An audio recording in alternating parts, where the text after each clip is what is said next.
देखो last lecture में ना हमने वर्नर थ्योरी कंप्लीट कर ली थी और ईएन रूल पढ़ लिया था। अब हम पढ़ने जा रहे हैं valence bond theory, most important topic है। अब ये वैलेंस बॉन्ड थ्योरी जैसे जैसे खत्म होगी ना वैसे ही मैं आपको ना क्रिस्टल फील्ड थ्योरी से कनेक्ट करवा दूंगा। ये सब बॉन्डिंग थ्योरी है, जिन्होंने बॉन्डिंग के बारे में बताया था कि बॉन्ड कैसे बनता है।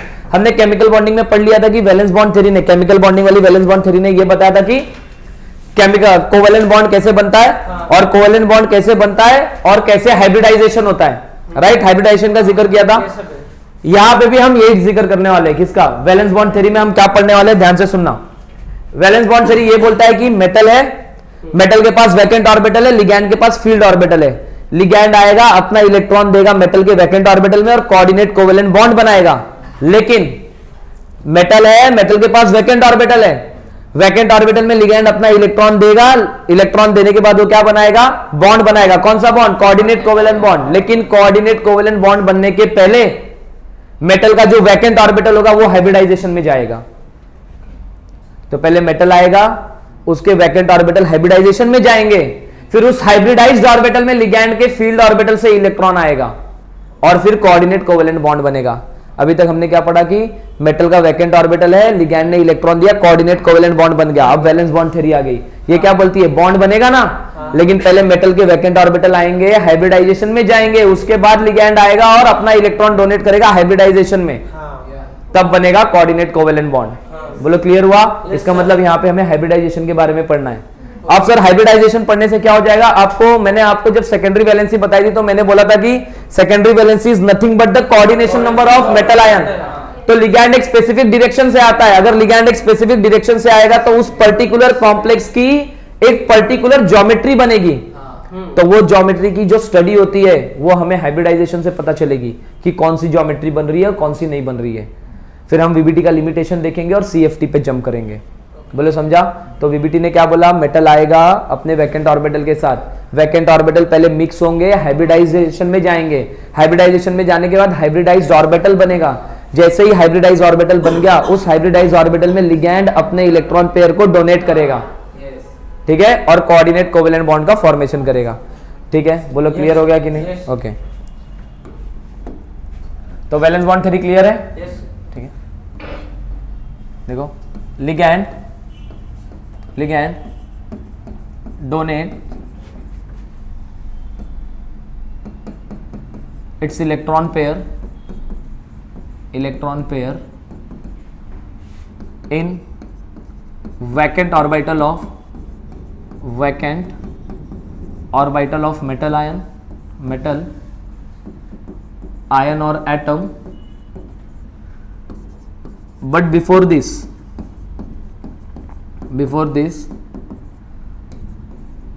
vacant orbitals of metal undergo hybridization, मतलब हाइब्रिडाइजेशन होगा। ठीक है, आओ वीबीटी स्टार्ट करने के पहले मैं आपको कुछ चीजें बता दूं। हालांकि इन चीजों का एक्सप्लेनेशन वीबीटी ने दिया नहीं था, बट हम रिवर्स थ्योरी पढ़ते हैं। रिवर्स थ्योरी का बात समझो, पहले वीबीटी आई, फिर सीएफटी आई, फिर हम आए। तो जब हम वीबीटी पढ़ रहे हैं तो वीबीटी का जो लूप होल है वो हमें पता है, तो हम वो लूप होल को अगर समझेंगे नहीं या अप्लाई नहीं करेंगे तो हम वीबीटी को अप्लाई नहीं कर पाएंगे। ठीक है, तो वीबीटी ने कुछ चीजें नहीं बताई थी, बट वो भी हम यहाँ पे देखेंगे, बट वो चीजें वीबीटी ने बताई नहीं थी। ठीक है, चलो ध्यान से सुनो। देखो अगर सब चीजें वीबीटी ने बता दी थी तो वो फेल ही नहीं होती ना, तो फिर उससे एडवांस थ्योरी आती ही नहीं। तो आओ सुनो, हम ना लिगैंड, मैं आपको लिगैंड का क्लासिफिकेशन पढ़ाने जा रहा हूं on the basis of their field strength. Classification of ligand, classification of ligand on the basis of their field strength। ये है क्या, दो टाइप के होते हैं। एक होता है स्ट्रॉन्ग फील्ड लिगैंड, और सेकंड होता है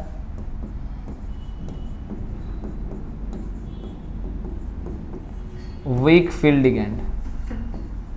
क्या होता है भाई? Weak field ligand. एक होता है स्ट्रॉन्ग फील्ड लिगैंड और एक होता है वीक फील्ड लिगैंड। अच्छा सर, ये तो समझ गया हमें कि एक होता है स्ट्रॉन्ग फील्ड लिगैंड और एक होता है वीक फील्ड लिगैंड, लेकिन sir what is strong field ligand and what is weak field ligand? तो बात को समझो। देखो स्ट्रॉन्ग और वीक क्या, अब एक अच्छा तगड़ा लिगैंड है और एक कमजोर लिगैंड है, ऐसा ऐसी बात हो रही है। तो अब ऐसे होता है, देखो एक लिगैंड है, ठीक है, यहाँ पे L1 और L2, ठीक है, यहाँ पे मेटल है, दोनों मेटल सेम है, मेटल के पास वैकेंट ऑर्बिटल है, मतलब वो है वो मतलब वैकेंट ऑर्बिटल, दोनों के पास लोन पेयर है। तो हम ये मानते हैं कि लिगैंड क्या करता है, अपने फील्ड ऑर्बिटल से इलेक्ट्रॉन पेयर मेटल को डोनेट करता है और कोऑर्डिनेट कोवेलेंट बॉन्ड का फॉर्मेशन करता है। तो सर ये स्ट्रॉन्ग और वीक की बात कहां से आ गई? अब मैंने ऐसा मान लिया कि जो L1 और L2 है ना, उनकी इलेक्ट्रॉन देने की टेंडेंसी में फर्क है। जो L1 है वो बहुत इजीली इलेक्ट्रॉन दे पाता है, जबकि L2 उतना इजीली इलेक्ट्रॉन नहीं देता। मतलब L1 का इलेक्ट्रॉन देने का इच्छा ज्यादा है और L2 की इलेक्ट्रॉन देने की इच्छा कम है। तो अगर L2 इलेक्ट्रॉन कम देगा तो मेटल और लिगैंड के बीच में बॉन्ड भी वीक बनेगा। और अगर L1 इलेक्ट्रॉन ज्यादा दे रहा है, अच्छे से दे रहा है, तो मेटल और लिगैंड 1 के बीच में बॉन्ड भी क्या बनेगा? स्ट्रॉन्ग बनेगा। तो जब स्ट्रॉन्ग बॉन्ड बनाएगा तो वो स्ट्रॉन्ग फील्ड लिगैंड हो गया, जो वीक बॉन्ड बनाएगा वो वीक फील्ड लिगैंड हो गया। बोलो एकदम सिंपल लैंग्वेज में चीजें समझी, स्ट्रॉन्ग और वीक की मतलब या नहीं समझा? L1 और L1 की इलेक्ट्रॉन देने की टेंडेंसी ज्यादा है, L2 की इलेक्ट्रॉन देने की टेंडेंसी कम है। दोनों के बीच में बॉन्ड कब बनेगा? जब लेन देन होगा, राइट? तो अगर L1 अच्छे से इलेक्ट्रॉन दे रहा है तो बॉन्डिंग स्ट्रॉन्ग होगी। L2 इलेक्ट्रॉन नहीं देना चाहता, अगर L2 इलेक्ट्रॉन देगा ही नहीं तो बॉन्ड बनेगा क्या? नहीं। तो बॉन्ड नहीं बनेगा तो क्या हो गया यहाँ पे? या फिर ये 100% नहीं दे रहा है, लेट से 50% दे रहा है और ये 80% दे रहा है, तो स्ट्रॉन्ग बॉन्ड किसका बनेगा? जो 80% दे रहा है। इसका मतलब ये वाला बॉन्ड स्ट्रॉन्ग हो गया, ये वाला बॉन्ड वीक हो गया। मतलब जिस लिगैंड ने इलेक्ट्रॉन अच्छे से दिया वो स्ट्रॉन्ग हो गया और जिसने अच्छे से नहीं दिया वो वीक हो गया। समझ आया क्या? स्ट्रॉन्ग वीक में फर्क समझा? एकदम सिंपल लैंग्वेज में। साइंटिफिकली थोड़ी सी डेफिनेशन अलग हो जाती है, बट मैंने आपको एक सिंपल लैंग्वेज में समझाने की कोशिश की है कि स्ट्रॉन्ग और वीक में क्या फर्क होता है। तो आपके माइंड में चला गया बात, स्ट्रॉन्ग और वीक में क्या फर्क है। अब ना मैं आपको एक शॉर्टकट दे रहा हूं, आगे चल के मैं आपको पूरी सीरीज लिख के दूंगा कि स्ट्रॉन्ग कौन से और कितने वीक। बट अभी के लिए अप्लाई करने के लिए आप एक चीज याद रखना, आप स्ट्रॉन्ग और वीक को कैसे पहचानोगे? ध्यान से सुनो। स्ट्रॉन्ग लिगैंड और वीक लिगैंड में आप डिस्टिंग्विश कैसे करोगे? देखो SFL लिख रहा हूं, SFL और WFL। Sir what is SFL? Strong field ligand. What is WFL? Weak field ligand. मैं आपको बता दूं तो स्ट्रॉन्ग फील्ड लिगैंड कौन कौन से होते हैं? Carbon and nitrogen based ligand, carbon and nitrogen ligand are strong, जबकि oxygen, sulphur and halogen based ligand are week.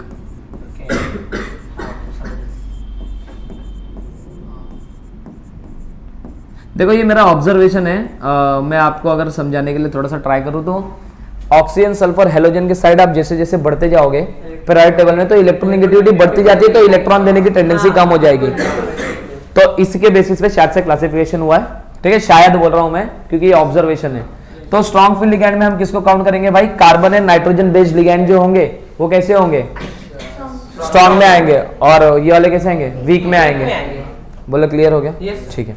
अब ध्यान से, जनरली हमें इसकी बात, इन्हीं लिगैंड की बात होती है, इसलिए मैं आपको इलेक्ट्रोकेमिकल सीरीज लिख के दूंगा, सबसे स्ट्रॉन्ग कौन सा और सबसे वीक कौन सा।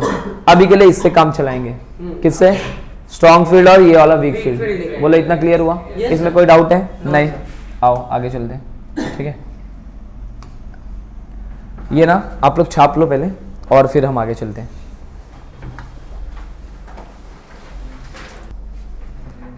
देखो यहाँ पे हमने स्ट्रॉन्ग और वीक फील्ड लिगैंड देखा, ठीक है। अब देखो जो डाउट है इसका वो सुनना। कार्बन और नाइट्रोजन वाले लिगैंड स्ट्रॉन्ग में आते हैं, ऑक्सीजन, सल्फर और हेलोजन वाले वीक में आते हैं। तो अब इसका क्वेश्चन ये था कि सर कार्बन मोनोऑक्साइड में कार्बन भी है, ऑक्सीजन भी है, तो हम इसको स्ट्रॉन्ग कंसीडर करेंगे कि वीक? तो बात सुनो, कार्बन मोनोऑक्साइड में ये मोनोडेंटेड लिगैंड है। कैसा लिगैंड है? मोनोडेंटेड लिगैंड है और पाई एक्सेप्टर वाला लिगैंड है। तो इसमें जब ये मेटल से बॉन्डिंग करता है तो थ्रू कार्बन कर रहा है ना, तो थ्रू कार्बन कर रहा है तो ये कार्बन बेस्ड लिगैंड हुआ कि नहीं हुआ? तो ये कौन सा लिगैंड आएगा? स्ट्रॉन्ग लिगैंड आएगा। समझ आया? तो आपको अब क्लियर हो गया होगा। डोनर एटम को देख के बताएंगे। तो कार्बन नाइट्रोजन वाले स्ट्रॉन्ग लिगैंड, ऑक्सीजन सल्फर और हेलोजन वाले वीक लिगैंड। आओ आपको एक स्ट्रॉन्ग लिगैंड की एक छोटी सी सीरीज लिख के दे दूं जिससे हमारा वीबीटी पूरा सॉल्व हो जाएगा। और वो सीरीज देखो क्या है, ये सारे स्ट्रॉन्ग लिगैंड है। स्ट्रॉन्ग लिगैंड में ही कंपैरिजन कर रहा हूं। स्ट्रॉन्ग लिगैंड, ठीक है। अब स्ट्रॉन्ग लिगैंड देखो क्या होता है, ध्यान से सुनना। सबसे ज्यादा जो स्ट्रॉन्ग है वो है CO। क्या है? फिर है CN माइनस, फिर है NO2 माइनस, फिर है बायपिरिडीन, ठीक है। फिर है इथिलीन डायमाइन, और फिर उसके बाद है अमोनिया और पिरिडीन। सेम लेवल पे आते हैं।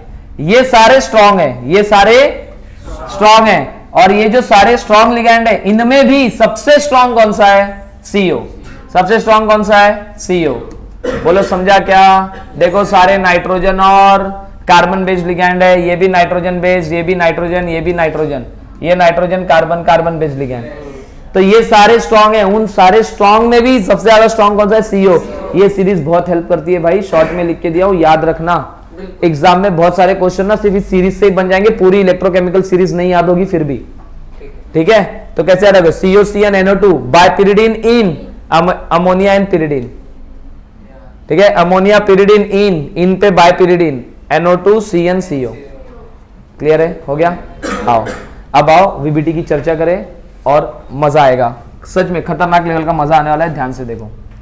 अब ना मैं ये जो एक क्वेश्चन है ना, मैं आपको बोर्ड के लेवल से समझा रहा हूं। मतलब आप जब एग्जाम में लिखोगे ना बोर्ड में, थ्योरी उसके हिसाब से दे रहा हूं, कंसेप्ट बोर्ड और एंट्रेंस दोनों का बता रहा हूं, जबकि उतने कंसेप्ट बोर्ड्स में भी आते हैं। तो आप ध्यान से सुनना, मैं आपको बोलूंगा explain structure and bonding, structure and bonding in CO NH3 plus 3 complex on the basis of VBT, on the basis of VBT। VBT के बेस पे इसका स्ट्रक्चर और बॉन्डिंग एक्सप्लेन करना है। अब ध्यान से सुनो कैसे करेंगे। सबसे पहले मैं लिखूंगा कॉम्प्लेक्स। बोर्ड एग्जाम में आएगा 3 मार्क के लिए, तो भी आपको ऐसे ही लाइन वाइज लिखना है। मैं आपको थ्योरी भी लिख के दे रहा हूं। तो कॉम्प्लेक्स क्या है आपके पास? CO NH3/6 plus 3। तो आपको ये पता है, क्या पता है कि अगर मेटल को कनेक्टेड सारे लिगैंड न्यूट्रल हो तो जो कॉम्प्लेक्स का चार्ज होता है वही चार्ज मेटल का होता है, बराबर है। सो कोबाल्ट इज इन +3 स्टेट इस कॉम्प्लेक्स के अंदर, राइट? अब अच्छा, कोबाल्ट का एटॉमिक नंबर होता है 27। इलेक्ट्रॉनिक कॉन्फ़िगरेशन लिखते हैं आर्गन 3d7 4s2। ये लिखने आता है कि नहीं आता है? नहीं लिखने आता है तो मैं आपको समझा दूं। देखो पहले समझ लो।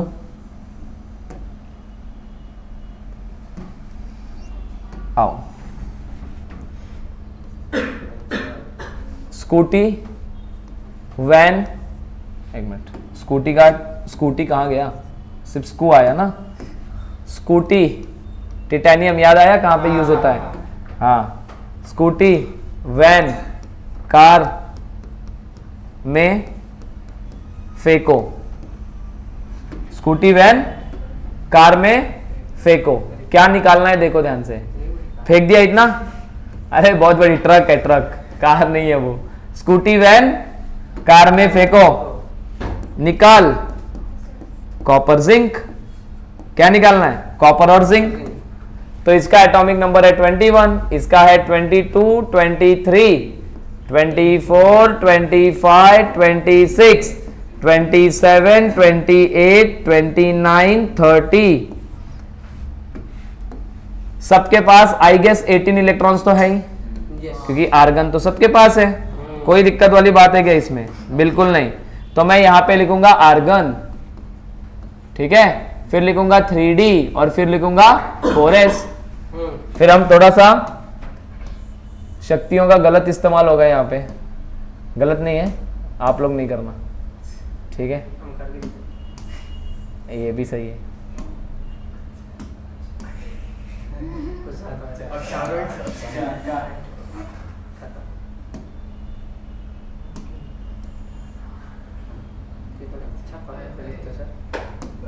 क्या?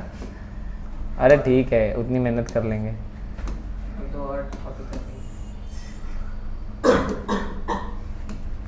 तो सबके लिए हमने आर्गन 3D 4s लिख दिया कि नहीं लिख दिया? अब आपको एक ट्रिक बता देता हूं लिखने के लिए। आपको ये पता है यार, इतना तो मैंने पढ़ाया आपको कि इलेक्ट्रॉन 3D में जाने के पहले 4s में जाता है। 4s की कैपेसिटी होती है 2 इलेक्ट्रॉन्स की। 21 इलेक्ट्रॉन है, 18 आर्गन के पास है, तो बचा हुआ 2 आएगा इसके पास, बराबर है। तो एक ट्रिक लिखना होता है, देखो जिनको नहीं पता है, जिनको डिफिकल्ट होता है, पहला वाला नंबर s में जाएगा, दूसरा वाला नंबर d में जाएगा, देख लो वही बनता है। 4s2 बचा हुआ एक इलेक्ट्रॉन d में आ गया, 4s2 3d2, 4s2 3d3। इसको साइड में रखो भाई, इसको स्पेशल ट्रीटमेंट देंगे। फिर पहला वाला नंबर s में 4s2 3d5, 4s2 3d6, 4s2 3d7, 4s2 3d8, इसको भी स्पेशल ट्रीटमेंट देंगे थोड़ा सा।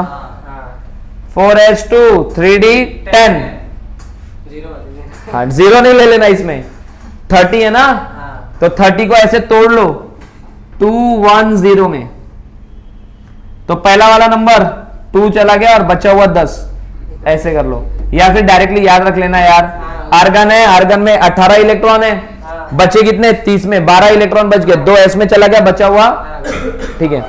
अब यहां पे क्या प्रॉब्लम है, यहां का इलेक्ट्रॉनिक कॉन्फ़िगरेशन होता है 4s1 3d5 due to half field configuration, और ये होता है 4s1 3d10। तो आपको 1-2 केस याद रखने, बाकी आप इजीली लिख लोगे। तो ये इलेक्ट्रॉनिक कॉन्फ़िगरेशन हो गया कि नहीं हो गया? जब आप मेटल से इलेक्ट्रॉन खींच के बाहर निकालोगे तो याद रहे सबसे पहले s का इलेक्ट्रॉन बाहर निकलेगा, बाद में d का निकलेगा। पहले इलेक्ट्रॉन कहां का बाहर निकलेगा? s का, बाद में कहां का निकलेगा? d का। तो आते हैं हम वापस से अपने टॉपिक पे। तो कोबाल्ट लिख दिया, आर्गन 3d7 4s2, पहला वाला नंबर s में, दूसरा वाला नंबर d में। अच्छा, कोबाल्ट इस कॉम्प्लेक्स के अंदर कौन सी स्टेट बना रहा है? +3 बना रहा है। तो अगर मैं कोबाल्ट को +3 लिख दूं, ये भगा दो, अच्छा चलो आर्गन को लिख दो अभी। आर्गन 3 इलेक्ट्रॉन गए, s से 2 चले गए और d से 1 जाएगा, तो क्या बचेगा? 3d 4s 0। अच्छा बताओ, जो 4s है तो वो n शेल वाली है ना 4s, तो अगर मेरे पास n शेल है तो मेरे पास 4s भी होगा, 4p भी होगा और 4d भी होगा। तो मैं यहां पे लिख रहा हूं 4p 0 4d 0, आगे जरूरत पड़ेगी इसलिए लिख रहा हूं। किसी को कोई डाउट? 4f भी होगा आपके पास क्योंकि n शेल है उसके पास। आगे चलते हैं। अब मैं क्या करूंगा पता है? आर्गन को हटा दो, उसका कोई जरूरत नहीं है। तो मैं यहां पे लिख रहा हूं कोबाल्ट +3 ग्राउंड स्टेट। कौन सी स्टेट? Ground state. तो सर आपने यहां पे ग्राउंड स्टेट लिख दी, मैं d ऑर्बिटल बना रहा हूं 1 2 3 4, ठीक है। 4s हो गया और 4p बनाऊंगा, जरूरत पड़ेगी मुझे, ध्यान से सुनना। ये है 4p, ये है 4s और ये है 3d। अच्छा 3d में 6 इलेक्ट्रॉन है क्या? Yes sir. पहले सिंगल सिंगल मिलता है ना? अबे इसको ऐसे ही याद रखना। भंडारा में खाना खाने बैठे हो कभी? Yes sir. अरे तुम लोग अमीर हो, सॉरी, हम गरीबों से पूछो। अरे हम भी बैठे हैं सर, बैठे। भंडारे में खाना खाने बैठोगे तो वो पहले ऐसे आता है, वो पूरी लेके आएगा तो वो पूरी सबको देगा। ऐसा नहीं कि पहले वाले की पूरी भी दे दिया, भाजी दे दिया, दाल चावल सब दे दिया। इंडिविजुअली होता है ना, पहले पूरी आ गई फिर भाजी आती है। वैसे सबको पहले एक एक इलेक्ट्रॉन फिल किया ना, फिर ये 5 हो गए, 6 इलेक्ट्रॉन है, तो अब ये डबल होगा। ठीक है, इतना क्लियर हो गया? 4s और 4p बैठे हुए।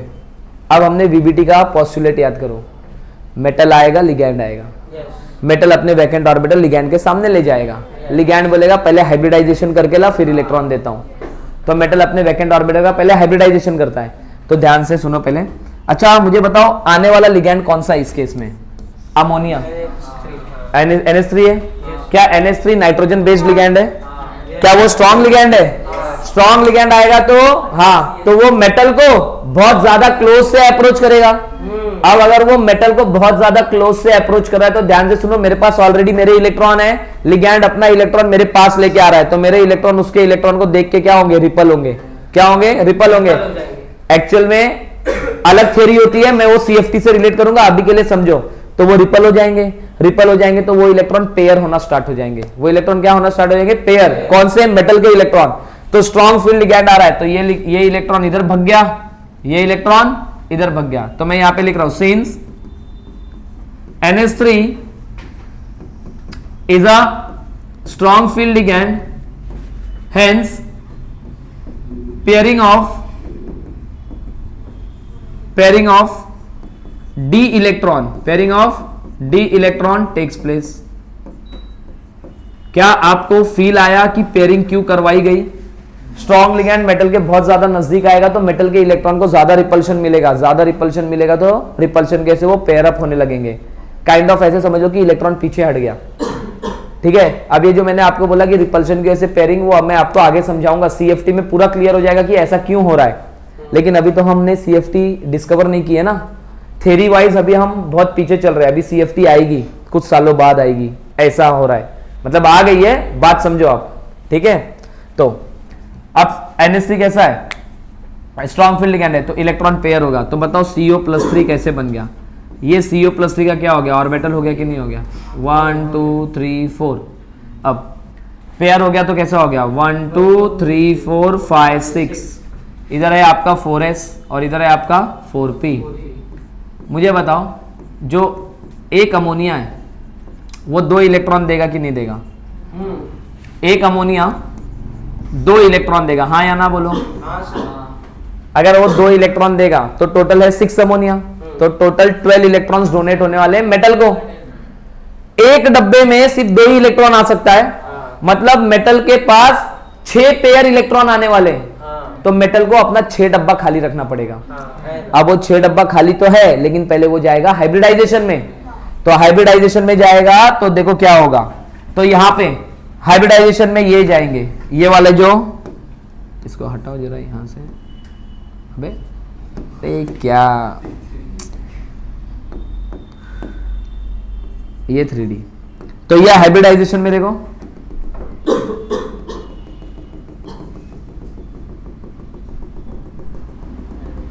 एक दो तीन चार पांच छह ऑर्बिटल है कि नहीं है? तो ये 6 वैकेंट ऑर्बिटल मिक्स होंगे, रिकास्ट होंगे और नए हाइब्रिडाइज ऑर्बिटल में कन्वर्ट होंगे और हाइब्रिडाइजेशन बनेगा D2 D1 D2 sp3। कौन सा हाइब्रिडाइजेशन हुआ? D2 sp3। बोलो हाइब्रिडाइजेशन कौन सा हुआ? D2 sp3। अब हाइब्रिडाइजेशन हो गया D2 sp3। अब जो आपके ऑर्बिटल्स थे वो हाइब्रिडाइज्ड हो गए, हाइब्रिडाइजेशन में चले गए। अब कॉम्प्लेक्स बन जाएगा CO NH3/6 + 3। कैसा कॉम्प्लेक्स बनेगा देखो, 1 2 3 4 5 नहीं 6 ऑर्बिटल हो गए, 1 2 3 4 5 हो गया 5। पहले कोबाल्ट के इलेक्ट्रॉन लिख रहा हूं, 1 2 3 4 5 6। अब ना आपके पास एग्जाम में, अगर आप बोर्ड एग्जाम लिख रहे हो तो आपको 2 पेन यूज करना अलाउड नहीं है। हाँ, सीक्वेंस है एकदम, पॉज लेके बोला नहीं। हाँ, तो सुनो, 2 पेन से यूज नहीं कर सकते। अब मैं भले ही अमोनिया और कोबाल्ट के इलेक्ट्रॉन को अलग अलग कलर से दिखा रहा हूं, बट आप एग्जाम में ऐसे डॉटेड से दिखाओगे, ठीक है? या फिर जहां से आपने अमोनिया का इलेक्ट्रॉन लिखा उसके नीचे लिख दोगे इलेक्ट्रॉन्स ऑफ अमोनिया, या जो भी लिगैंड होगा उसका इलेक्ट्रॉन। तो एक अमोनिया 2 इलेक्ट्रॉन देगा, 6 अमोनिया कितने इलेक्ट्रॉन्स आएंगे? 12। 1 2 3 4 5 6 7 8 9 10 11 12। 6 पेयर है electrons of ammonia, electrons of ammonia. Ammonia. बोलो क्लियर हो गया? Yes sir. Structure and bonding explain हो गई। अब सर। कुछ चीजें लिखेंगे। पहला, हाइब्रिडाइजेशन क्या आया? D2 sp3। हाइब्रिडाइजेशन क्या आया? D2 sp3। याद करो, मैंने आपको sp3 D2 पढ़ाया था। Yes sir. तो ज्योमेट्री क्या हो जाएगी? ऑक्टाहेड्रल। ज्योमेट्री क्या होगी? Geometry octahedral. ठीक है, ओके। आओ कॉम्प्लेक्स पे फिर से। सर कॉम्प्लेक्स पे क्यों आना है? तो क्यों आना है तो रीजन सुनो। अगर आप कॉम्प्लेक्स को ध्यान से देखोगे, तो आपको पता चला है कि सर कॉम्प्लेक्स में एक भी इलेक्ट्रॉन अकेला नहीं है, सब दुकेले, मतलब सब साथ में किसी ना किसी के, बराबर है, सब पेयर फॉर्म में है। तो पेयर फॉर्म में तो स्टेबिलिटी ज्यादा होगी। अब ऐसे मजाक कर रहा हूं, पेयर फॉर्म है तो एक भी कोई भी सिंगल नहीं है, सारे के सारे पेयर है। पीछे वाला एक बच्चा बोल रहा है मेरे को भी पेयर होने का है, ठीक है। हाँ, अब सुनो, सारे के सारे इलेक्ट्रॉन पेयर है, कोई भी सिंगल नहीं है। अब कोई भी सिंगल नहीं है तो ये कॉम्प्लेक्स तो डायमैग्नेटिक हो जाएगा। याद करो, पैरामैग्नेटिक और diamagnetic. Paramagnetic, at least one unpaired electron must be present. If all the electrons are paired then the compound becomes diamagnetic. तो ये कंपाउंड कैसा आ गया भाई? डायामैग्नेटिक आ गया। Diamagnetic, no unpaired electron, no unpaired electron. बोलो कोई डाउट यहाँ पे, कोई दिक्कत? नहीं, ओके श्योर। अब ध्यान से सुनना, नो अनपेयर्ड इलेक्ट्रॉन। अब मैं कुछ पॉइंट लिख रहा हूं जो आपको आगे वाले कॉम्प्लेक्स में रिलेट करके बताऊंगा, ठीक है।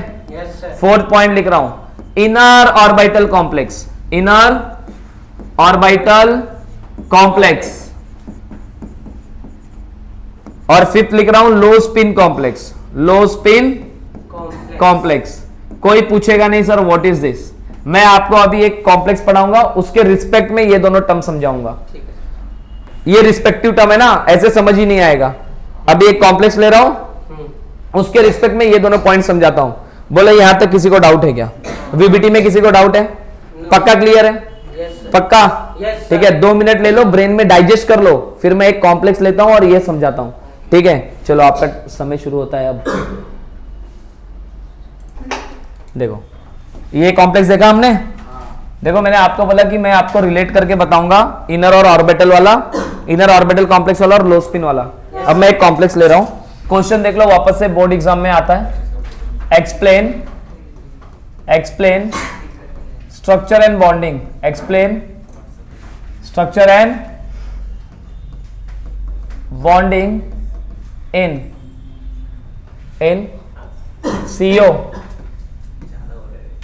CO F6 3- complex.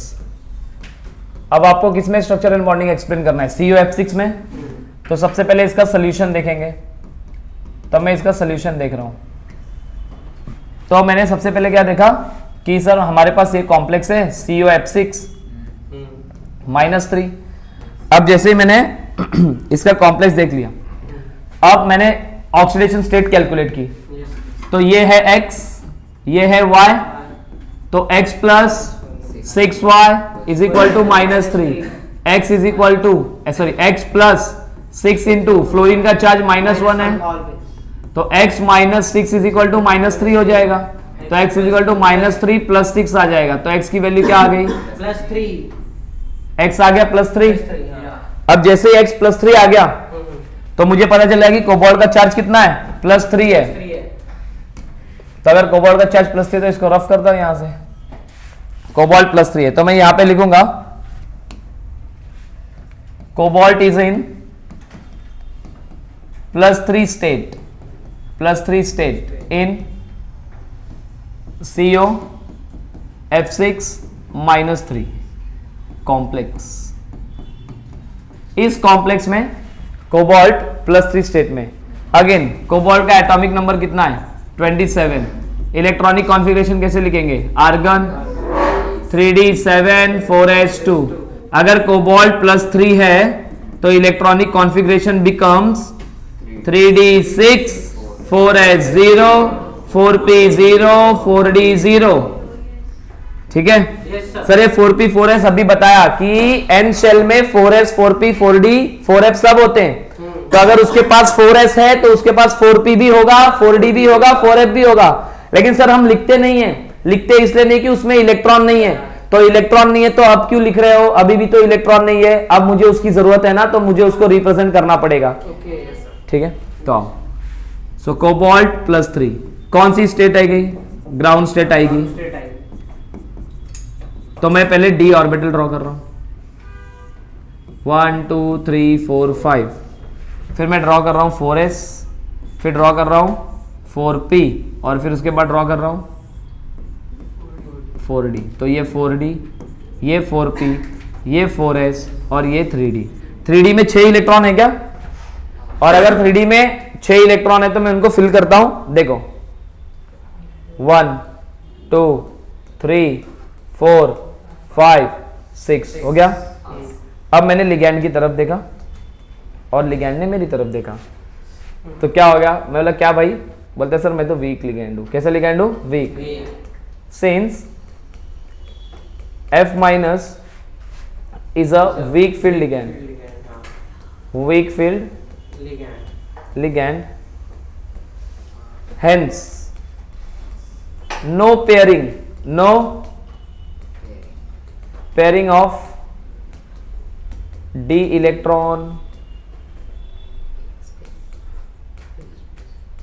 takes place। d electron में कोई भी पेयरिंग नहीं होगी। आओ जब कोई पेयरिंग नहीं होगी तो पहले आओ इनको थोड़ा सा इनका बंदोबस्त करें। इनको लिखते हैं यहाँ पे,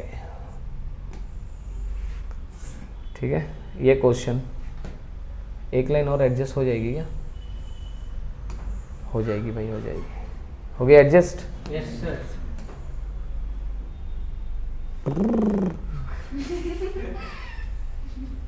अबे हंसो।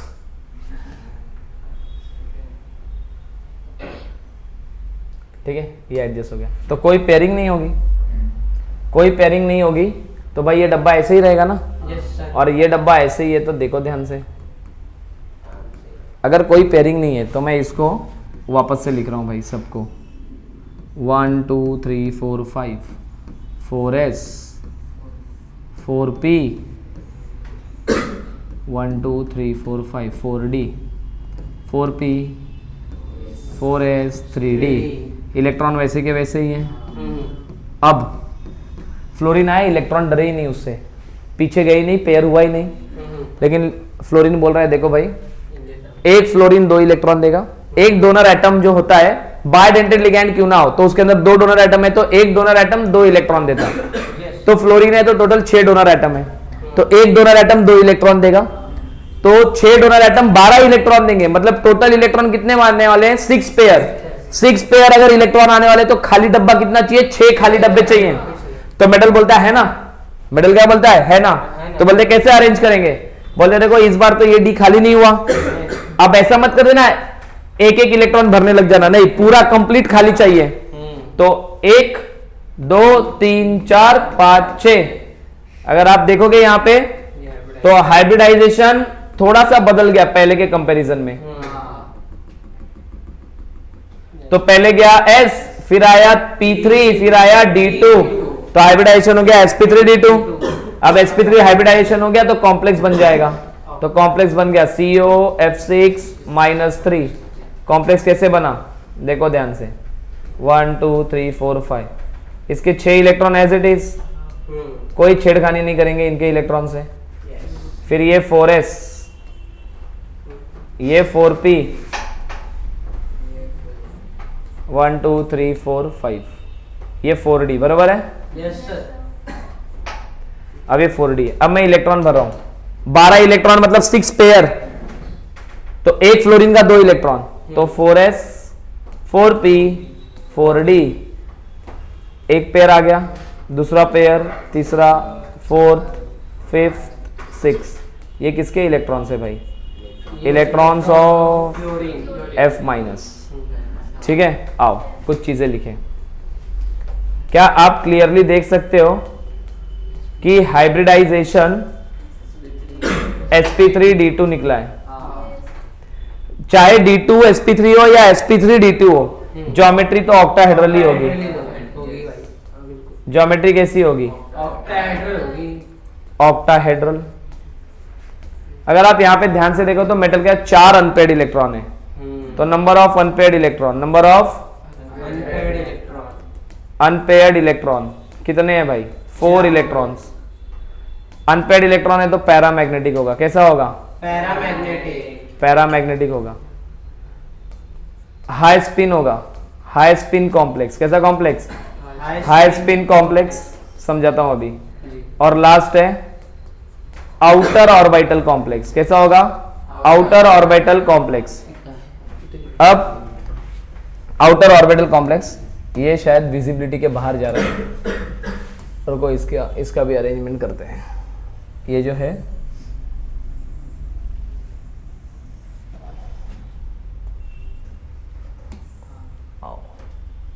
ठीक है,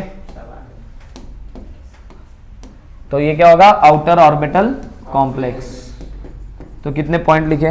1 2 3 4, हाई स्पिन और आउटर ऑर्बिटल, हाई स्पिन और आउटर ऑर्बिटल। अब ध्यान से सुनना, आप दोनों कॉम्प्लेक्स को ध्यान से देखो। एक में 4D यूज हुआ है, जबकि इसमें 3D यूज हुआ है। तो 4D के कंपैरिजन में 3D अंदर वाला ऑर्बिटल है, या 4s और 4p के कंपैरिजन में 3D अंदर वाला ऑर्बिटल है। तो अंदर वाला ऑर्बिटल यूज हुआ हाइब्रिडाइजेशन में, इसलिए नाम आया इनर ऑर्बिटल। और जबकि यहां पे 4D यूज हुआ, बाहर वाला ऑर्बिटल यूज हुआ, इसलिए नाम आया आउटर ऑर्बिटल कॉम्प्लेक्स। क्लियर हो गया?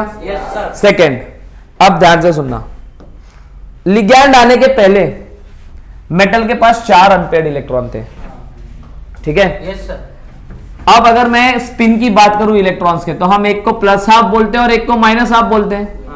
तो अगर 4 सीधे इलेक्ट्रॉन है आपके पास, तो plus half plus half plus half plus half, कितना हो गया? 2 इलेक्ट्रॉन हो गया भाई, 2 इलेक्ट्रॉन। कोई डाउट यहां तक?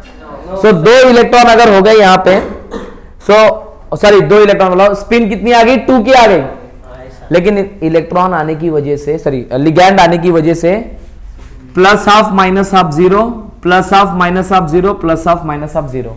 इलेक्ट्रॉन अगर पेयर हो जाए तो एक का प्लस हाफ दूसरे का माइनस हाफ, तो टोटल स्पिन क्या आ जाएगी? 0। मतलब स्पिन पहले ज्यादा थी, अब कम हो गई, तो इसलिए क्या बोल दिया गया? लो स्पिन कॉम्प्लेक्स।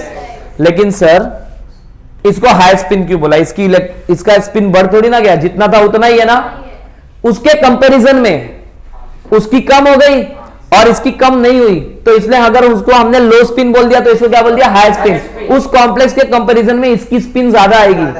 तो एक्चुअली जब वीक फील्ड लिगैंड आता है तो पेयरिंग नहीं हो पाती है, पेयरिंग नहीं हो पाती है तो स्पिन ज्यादा आती है, और जब पेयरिंग हो जाती है तो स्पिन कम हो जाती है।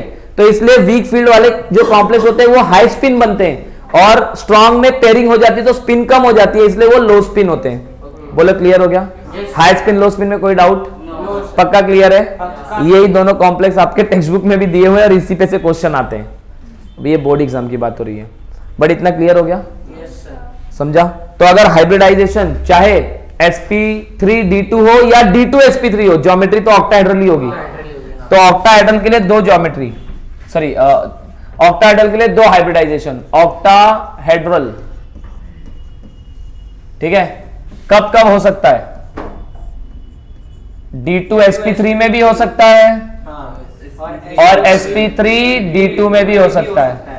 इसको बोलते हैं outer orbital complex, outer orbital complex.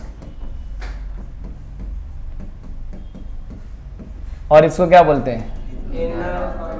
Inner orbital complex. बोलो कोई दिक्कत? यहां तक क्लियर हुआ क्या? इसमें कोई डाउट है? नहीं, पक्का क्लियर हुआ? आगे सुनना। अरे यार, अब ना हम, ये कोऑर्डिनेशन नंबर 6 था। क्या था? Coordination number 6। अब ना और 2 हाइब्रिडाइजेशन में बताने जा रहा हूं, ध्यान से सुनो। मान लो आपके पास है कोऑर्डिनेशन नंबर 4। क्या है कोऑर्डिनेशन नंबर 4? अब कोऑर्डिनेशन नंबर 4 में ना 2 ज्योमेट्री निकल के आ सकती है, ठीक है? एक निकल के आ सकती है टेट्राहेड्रल, टेट्राहेड्रल, और एक आ सकता है स्क्वायर प्लेनर। क्या आ सकता है? बोलो। Square planar. अच्छा सर, इसमें 2 ज्योमेट्री आ सकती है, एक टेट्राहेड्रल और एक स्क्वायर प्लेनर। तो जो टेट्राहेड्रल होगा ना उसको बोलते हैं sp3, और जो स्क्वायर प्लेनर होगा वो होगा dsp2। टेट्राहेड्रल sp3 और स्क्वायर प्लेनर dsp2। बोलो क्लियर हो गया? Yes sir. आओ हम 2 कॉम्प्लेक्स पढ़ेंगे, फिर आपको टाइम देता हूं। इसको प्रोसेस करने के लिए। Yes. ध्यान से सुनना। अब हम कोऑर्डिनेशन 4 का डिस्कशन करने जा रहे हैं और उसके बाद मैं आपको एक क्वेश्चन बता दूंगा, आप प्रिपेयर कर लेना, ठीक है। देखो मेरे पास एक कॉम्प्लेक्स है, explain structure and bonding, structure and bonding in NiCl/4 -2, ठीक है। सेम क्वेश्चन है, सेम मेटल है, सेम चार्ज है, सिर्फ लिगैंड अलग है।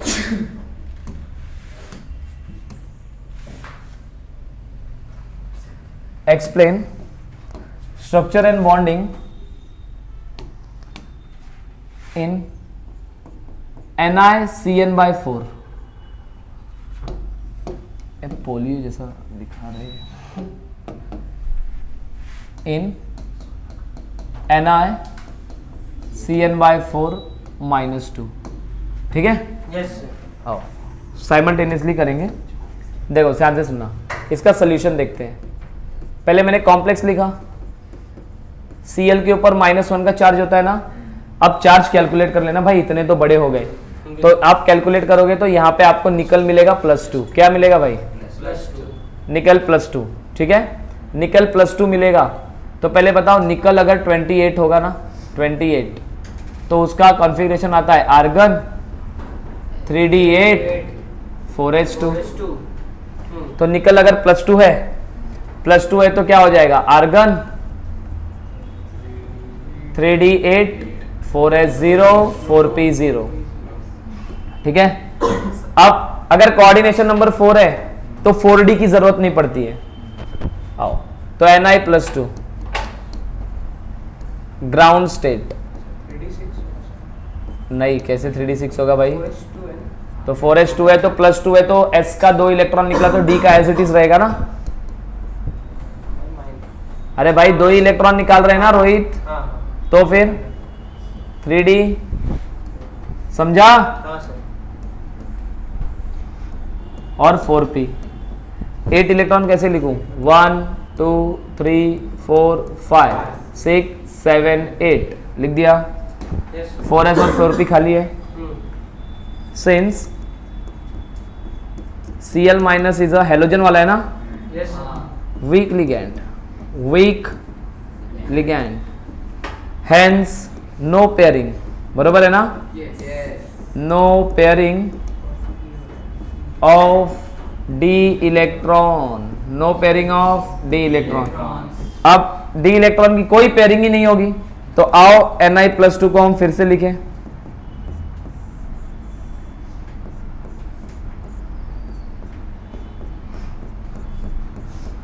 सिक्स 7 8 हो गया, 4s लिखा, 4p लिखा। अब ध्यान से यहीं पे कंफ्यूजन होता है यहाँ सब कॉम्प्लेक्स में 3d। 4 लिगैंड है मेरे पास, 4, तो डोनर एटम भी 4 है यहाँ पे, क्योंकि ये मोनोडेटेड है इसीलिए।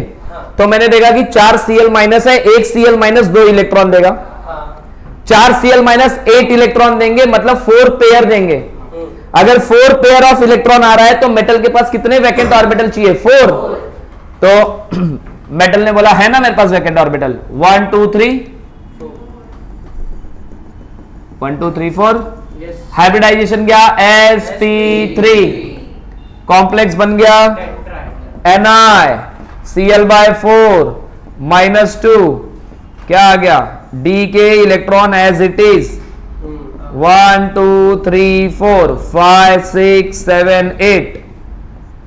यह है sp3 hybridisation.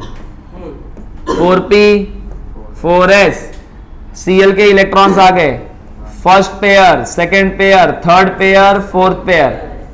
Electrons of Cl-, electrons of Cl-। आओ कुछ चीजें लिखे। हाइब्रिडाइजेशन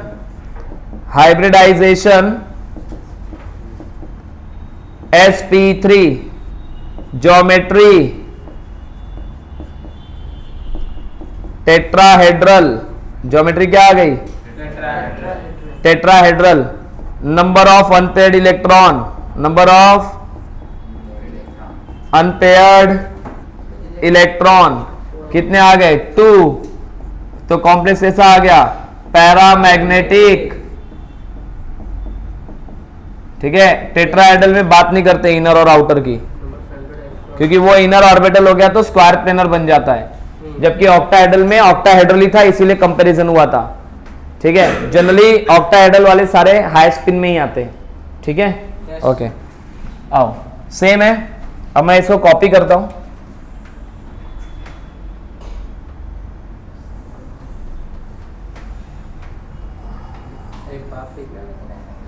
पूरा सिर्फ क्या चेंज है? चेंज है ही क्या उसमें? समझ आ रहा है आपको? 3D 8 हो गया, वो हमारा सॉरी नहीं हुआ, 8 कॉपी नहीं हुआ। 8 कॉपी नहीं हुआ है ना, हो जाएगा, कॉपी करने में एक्सपर्ट है अपन। ठीक है, 8 हो गया। अच्छा, सिर्फ Cl की जगह पे क्या है? Cn है ना, भगाओ इसको। Cn/4। अच्छा, निकल इसमें भी +2 ही आएगा, तो इलेक्ट्रॉनिक कॉन्फ़िगरेशन सेम आएगी। But since Cn minus is a strong ligand. Cn minus is a strong ligand. Hence, pairing of d electron takes place. बराबर है? Yes sir. Takes place. और अगर पेयरिंग हो गई तो ध्यान से सुनो, अगर ये इलेक्ट्रॉन ऐसे पेयर हो गया, क्यों पेयर हो जाएगा समझा ना? स्ट्रॉन्ग लिगैंड है तो रिपल्शन है, तो एक इलेक्ट्रॉन इधर आ गया पेयर होके। तो अब आप अगर ध्यान से देखोगे तो डब्बा खाली हो गया। अब मेटल को बोला गया भाई देखो, Cn बोला मैं एम्बीडेंटेड लिगैंड हूं, मतलब मैं स्पेशल टाइप का मोनोडेंटेड लिगैंड हूं। एक Cn एक ही बॉन्ड बनाता है, मतलब पेयर ऑफ इलेक्ट्रॉन देगा, मतलब 2 इलेक्ट्रॉन देगा, तो 4 Cn 8 इलेक्ट्रॉन देंगे, 8 इलेक्ट्रॉन देंगे मतलब 4 पेयर देंगे। तो आपको 4 डब्बा खाली चाहिए। अगर 4 डब्बा खाली चाहिए, ये ड्रॉ करना पड़ेगा, तो मैं 4 डब्बा खाली कर रहा हूं। देखो, d इलेक्ट्रॉन, ये है 4s, ये है 4p, ये 4p और ये क्या है 4s। अब आप ध्यान से देखो तो इधर हाइब्रिडाइजेशन होगा, एक d ऑर्बिटल, एक s और 2p, तो हाइब्रिडाइजेशन यहां पे निकल के आएगा dsp2। किसी को डाउट है सर sp3 क्यों नहीं लिया? मेरे को डाउट है sp3 क्यों नहीं हुआ। सर वो स्ट्रॉन्ग डी खाली, इसका मतलब क्या है? नहीं तो क्या हो गया फिर? ये तो कोई आंसर नहीं बनता है कि सर डी खाली है इसलिए। अरे भाई, स्ट्रॉन्ग लिगैंड है ना। 4p और 3d में आप एनर्जी लेवल का अगर कंपैरिजन करोगे तो 4p इज हायर एनर्जी। अगर आप sp3 बनाओगे तो 1s और 3p, मतलब 3 हायर एनर्जी वाले ऑर्बिटल हाइब्रिडाइजेशन में मिक्स होंगे। d लोअर वाला है ना p से, तो अगर d p से लोअर वाला है तो एक लोअर वाला अगर यूज होगा तो ज्यादा स्टेबिलिटी मिलेगी, इसीलिए लोअर एनर्जी ऑर्बिटल जाते हैं। समझ आया? इसीलिए डी गया, डी खाली है इसलिए नहीं चला गया, एनर्जी की वजह से हुआ ऐसा। हाँ, तो 4p के कंपैरिजन में ये लोअर एनर्जी है। हाँ, तो अब क्या हो गया बताओ? तो dsp2 आ गया। क्या आ गया भाई? हाँ, इधर 2 इलेक्ट्रॉन, अबे रफी करना पड़ेगा लगता है इनको। हाँ, वो कर रहा हूं मैं। तो बताओ, ये 8 हो गया, यहां से 2 इलेक्ट्रॉन चले गए इसके, ये खाली हो गया, भगाओ इसको भी, ये हो गया खाली, ये भी खाली। अच्छा बताओ 4 पेयर कैसे आए? ये आ गए ना 4 पेयर, ये था 3d, तो ये जो इलेक्ट्रॉन्स है किसके इलेक्ट्रॉन्स है? Electrons of Cl minus, electron of Cn minus. ये Cl माइनस को क्या करेंगे हम? हाँ, Cl को क्या कर देंगे? Cn, नहीं Cn/4 ना, Cn/4 हो गया। बोलो क्लियर हो गया? तो ये कॉम्प्लेक्स। अब देखो चेंजेस क्या क्या हुए। हाइब्रिडाइजेशन क्या हो गया? dsp2 क्या हो गया? dsp2। टेट्राहेड्रल से क्या हो गया? Square planar. क्या हो गया? Square planar. ठीक है, नंबर ऑफ अनपेड इलेक्ट्रॉन कितने आ गए? 0। पैरा से क्या हो गया? डायमैग्नेटिक। बोलो समझ आया? Yes sir. तो ये हो गया डायामैग्नेटिक। आपको एग्जाम में एक क्वेश्चन आता है, explain NiCl/4 - 2 is paramagnetic while NiCN/4 2- is diamagnetic। तो आपको थ्योरी फॉर्मेट में लिखना पड़ेगा। shala.com पे सर्च करोगे आंसर मिल जाएगा। कंसेप्ट आप समझ चुके हो, बच्चे नहीं हो कि थ्योरी लिख के दूं, समझ आया? यस बोर्ड्स के लिए डेडिकेटेड वीडियो बनाऊंगा, बोर्ड्स के लेक्चर्स के, तो उसमें थ्योरी मिल जाएगी। बट जब तक अभी नहीं बन रहा है तब तक आपको समझ आया? Yes sir. घर पे जाके टेक्स्ट बुक रीड करो, साइमल्टेनियसली बोर्ड्स का ही प्रिपरेशन करते रहो, ठीक है? चलो क्लियर हो गया इतना? Yes sir. तो मैं वो क्वेश्चन लिख के दे दूं जो आता है एग्जाम में। क्या क्वेश्चन आता है बताओ? क्वेश्चन है NiCl/4 2- is paramagnetic while NiCN/4 -2 is diamagnetic. बोलो क्लियर हो गया? ये क्वेश्चन आते हैं बोर्ड्स में। चलो आगे चलते हैं। देखो यहाँ पे ये थोड़ा सा ना वो ये नहीं हुआ था ना, ये आ गया। अब आप पढ़ लो, फिर बाद में देखते हैं हम, ठीक है? नेक्स्ट ये क्वेश्चन आता है एग्जाम में। यस ये जो लिखा ना मैंने, NiCl/4 2- is paramagnetic while NiCN/4 2- is diamagnetic। ठीक है, आप देख लो ये थोड़ा, फिर हम चलते हैं आगे। कोई दिक्कत है यहाँ तक? ठीक है, हो गया ना? अब कहाँ से देखना है आपको बताओ? देखो हमने वीबीटी पढ़ा ना अभी। अब ना हम दूसरी थ्योरी पे जंप करेंगे।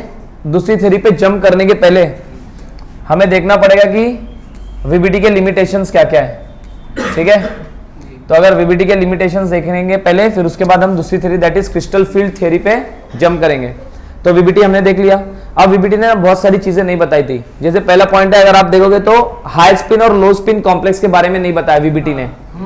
वो तो सीएफटी हमें पहले से पता है, इसलिए हमने वीबीटी में सीएफटी अप्लाई कर दिया, लेकिन वीबीटी कोई एक्सप्लेनेशन नहीं देता हाई स्पिन और लो स्पिन कॉम्प्लेक्स के बारे में। इसका मतलब वीबीटी ये नहीं बताता कि स्ट्रॉन्ग फील्ड लिगैंड और वीक फील्ड लिगैंड कैसे पहचाने, क्योंकि हाई स्पिन लो स्पिन स्ट्रॉन्ग और वीक फील्ड से ही बनते हैं। तो अगर ये हाई स्पिन और लो स्पिन कॉम्प्लेक्स के बारे में कोई डेटा इसके पास अवेलेबल नहीं है, मतलब ये लिगैंड के फील्ड स्ट्रेंथ के बारे में कोई डेटा एक्सप्लेन नहीं करता है।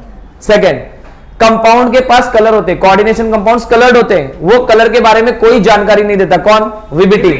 Last, the structure of the complexes predicted from the VBT would not always match necessarily with those determined from the experiment. मतलब कुछ कंपाउंड ऐसे थे जिनका स्ट्रक्चर वीबीटी ने प्रेडिक्ट किया कि ये होना चाहिए, बट एक्सपेरिमेंट के थ्रू पता चला कि उसका स्ट्रक्चर वो नहीं है। तो ये सब कुछ लिमिटेशंस हो गई।